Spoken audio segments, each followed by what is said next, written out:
Álafossbúðin, hún búin að vera starfrækt hér í Álafossskvosinni síðan 1998 þegar fyrri eigendur, Elsa og Pétur, keyptu þetta húsnæði og gerðu upp og árið 2005 þá versluðum við hjónin af Elsa og Pétri reksturinn og erum búin að vera sem sagt hér í 11 ár og líka mjög vel. Þetta mjög skemmtilegu staður og mikið af fólki, mikið af Íslendingum og túristum sem koma hérna.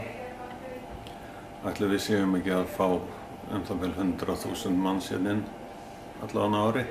Það sem að Álafoss var ein fyrsta ullarvinnslan á Íslandi, þá náttúrulega gerum við lopanum hæst undir höfði og ullinni og ég myndi segja að það sé svona 70–80% af vöruúrvalinu hér í Álafoss ullarvörur og gerðar á Íslandi.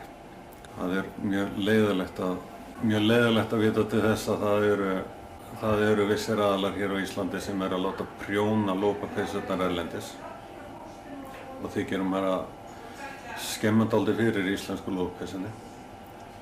Við erum líka með heilmikið af listmunum og gjafavöru sem að listmunir voru upprunalega hérna frá fólkinu í Kvosinni. Það fékk aðstöðu hérna til þess að vera með svona lítið sýningarrými og sölu. Síðan erum við náttúrulega með heilmikið af gömlum munum hérna frá gamla Álafoss. Allt svona ýmislegt í sambandi við ullar. Það svona lítið ullarminjasafn hérna í íbúðinni.